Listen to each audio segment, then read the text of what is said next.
At 3 p.m., we're joined this afternoon by Representative Mark White. We will be discussing all things from the drama within the Memphis-Shelby County School Board, school vouchers, as well as new laws across Tennessee that go into effect in just a couple of days. Representative White, welcome. Good to see you here on our first newscast at 3 p.m. Yeah, thanks, Alex, for being your first guest on your first ever 3 p.m.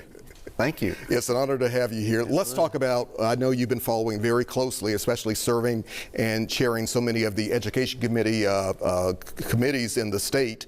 Where do we stand with this Memphis-Shelby County School Board situation and the superintendent, Dr. Fagans? Right. Well, I did talk to Dr. Fagans this morning, just to talk to her and see where she was right now. And of course, she is committed to the students of the Shelby County system, Memphis-Shelby County system. I'm hoping and working on getting a meeting with the school board and some other representatives with the school board before January the 14th. I want to sit down. My background degree is in conflict resolution, and I really think we can sit down as adults and we can work through this. Because a lot of people will say there was a lot of conflict a couple of weeks ago. Yeah. But what do you make of this situation? Could this have been avoided? Do we have people now second guessing themselves involving the superintendent who's been here 7-8 months now? Right, right. Well, we were a year and a half without a superintendent, a permanent superintendent, and then the last school board did bring in Dr. Fagans, and she's only been here 8 months. Dr. Fagans is addressing a lot of issues the community has been upset about overstaffing, about money that we don't know where it goes and things of that nature. So she's been addressing a lot of these things. And so where I'm sitting right now, and that's why I want to talk to the school board, I'm standing behind Dr. Fagans because I think she's addressing a lot of the issues that have plagued our school system, the bureaucracy of our system for a long time.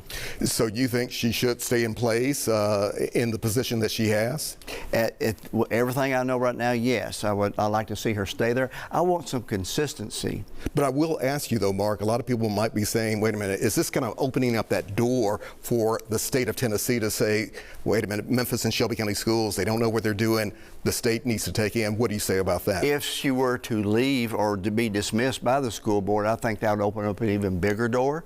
If she were to be dismissed by the board, what are the accusations? If there a few contracts and things. My question is, why was the comptroller? The comptroller should be asking those questions about a contract of $45,000 or whatever the figure were. Where was the comptroller and things like this on financial issues? All right, some other issues I want to definitely talk to you about. School vouchers. The governor obviously supports them. You have some people in the state, especially in some parts of Memphis and Shelby County, say, wait a minute, with vouchers, that's going to take away from our public schools. How do you see that issue? Right. For a long time, of course, Governor Lee is going to bring that back. He's told us that. Whether, I don't know yet if we'll go into a special session or just regular session to deal with it. There's a way. We already have a voucher down here in Shelby County anyway, the ESA, Educational Savings Account, that we passed about 4 years ago. So I think we can do it right. I am a school choice person if it's done right. I believe in giving an opportunity for a child that doesn't have that opportunity, especially for those socio-economically challenged. So yes, that's going to come back, and we'll deal with the issues as we go back in January the 14th. And as we unfortunately have to wrap things up, Mark, what about some of the potential laws or new bills that could be coming our way? Anything involving cell phones and schools? Yes. Or where does that stand? Yeah, I'd like for the audience to read a fantastic book called The Anxious Generation by Jonathan Haidt.